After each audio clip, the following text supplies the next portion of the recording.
பாதியில் தோன்றிய பழமொழிக்கு நாதியாய் நின்ற நல்ல தமிழை. சுவிஸ் நாட்டில் பிறந்திருந்தாலும் அடியவளின் முதல் வணக்கம் அன்னை தமிழில் ஒன்று நிற்க.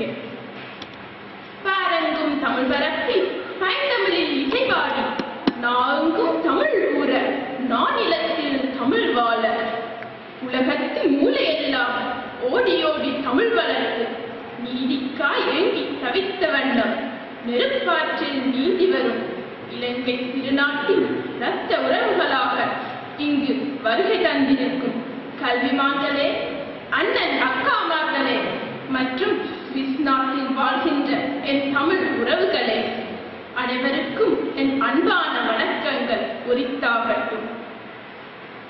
சுவிஸ் நாட்டிலிருந்து நாங்கள் வருகை தந்திருக்கின்றோம். நாம் வாழும் சுவிஸ் நாடு முன்னர் எப்படி இருந்தது என்று உங்கள் முன் உரையாற்ற வந்துள்ளேன். சுவிஸ் நாடு உலகின் புகழ்பெற்ற நாடுகளில் ஒன்று. சுத்தத்தையும் சுகாதாரத்தையும் மிகவும் போற்றும் நாடான சுவிஸ் நாடு அளவில் சிறிதாக இருந்தாலும் அகில உலகமும் அண்ணாந்து பார்க்கின்ற அளவுக்கு தன்னிறைவு கண்டு வளர்ச்சியடைந்த ஒரு நாடு.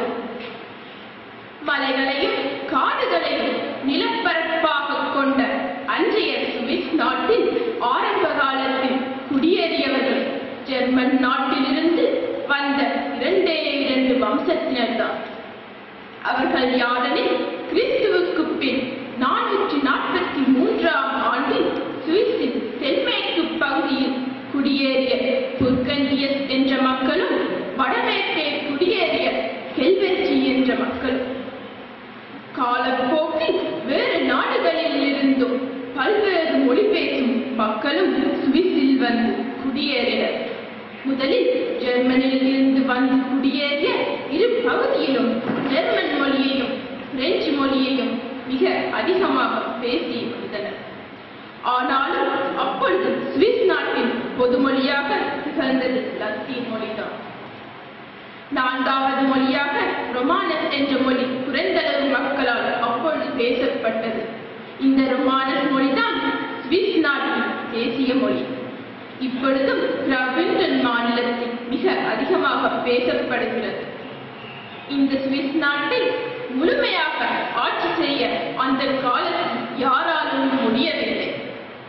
சாரிங்கன் என்ற இடத்தில் ஆட்சி செய்த பெர்கோல் என்ற மன்னன் தான் தன்னால் முடிந்தவரை சுவிஸின் பல பகுதிகளை கைப்பற்றி ஒரே நாடாக்கி தன் ஆட்சியின் கீழ் கொண்டு வந்தான். அவன் 1178 ஃப்ரீபூர்க் நகரையும் 1191 பேர்ன் மாநகரையும் உருவாக்கினான். இவ்வரசின் மறைவுக்கு பின் இவ்வரசனுக்கு வாரிசு இல்லாத காரணத்தால் அண்டை மாநில மன்னன் டூகே பீட்டர் என்பவன் இந்த நாட்டை கைப்பற்றினான். 1268 டூகே பீட்டர் காலமாக அவனின் வாரிசுகள் இத்தாலி மீது படையெடுக்கும் அளவுக்கு சுவிஸ் நாட்டை பலப்படுத்தி இருந்தார்கள்.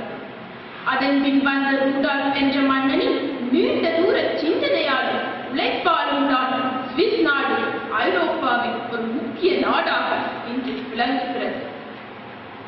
ரூடால்ஃப் மன்னனின் காலத்தின் பிற்பாடு 3 நிலப்பரப்புகள் ஒன்று சேர்ந்து 3 மாநிலங்களாக இருந்த இந்நாட்டை ஒன்றாக இணைத்து முழுமையான ஒரு சுவிஸ் நாட்டை உருவாக்கினார். ஆஸ்திரியா நாட்டோடு இணைந்து பிரான்ஸ் நாட்டு மன்னர் 11வது லூயிக்காக சார்லஸ் என்ற மன்னனை எதிர்த்து சுவிஸ் நாடு போரிட்டு வெற்றி மேல் வெற்றி பெற்ற காரணத்தால் சுவிஸ் இராணுவத்தின் பல மடங்காக பெருகியது. அதே நேரம் மிலான் நாட்டு அரசன் சுவிஸ் நாட்டின் ஆடு மாடுகளை தொடர்ந்து திருடிய காரணத்தால் மிலான் நாட்டோடு சுவிஸ் போர் தொடுத்து அதனை கைப்பற்றி தன்னோடு இணைத்துக் கொண்டது. அதன் பின் 1515 மிகப்பெரிய இராணுவத்தை கொண்ட பிரெஞ்சு படையோடு சுவிஸ் படை மோத வேண்டிய சூழ்நிலை ஏற்பட்டது. எதிரிகள் மிகப்பெரிய இராணுவ படையை கொண்டும் நவீன ஆயுதங்களை கொண்டும் சின்னஞ்சிறிய சுவிஸ் நாட்டை தோல்வியுற வைத்தனர். அதன் பின் எந்த நாட்டோடும் போர் புரிவதில்லை என்ற முடிவோடு அமெரிக்காவுக்கு வருகிறது. ஆனாலும் சுவிஸ் நாட்டுக்குள்ளேயே மதத்தின் பெயரால் மக்கள் இரண்டாக பிரிந்து ஒருவரை ஒருவர் கொன்றொழித்த போதும் நாடு இரண்டாக பிரிந்து பின்னர் ஒன்றாக இணைந்தது. அதன் பிற்பாடு பிரான்ஸ் மன்னன் நெப்போலியன் சுவிஸ் மீது படையெடுத்து சில இடங்களை கைப்பற்றி தனி நாடாக அறிவித்த போது ஆஸ்திரியா நாட்டின் உதவியால் பிரான்ஸ் நாட்டின் படை விரட்டப்பட்டு சுவிஸ் நாடு சுதந்திர நாடாக பிரகடனப்படுத்தப்பட்டது. அனைவருக்கும் நன்றி கூறி விடைபெறுகின்றேன். நன்றி, வணக்கம்.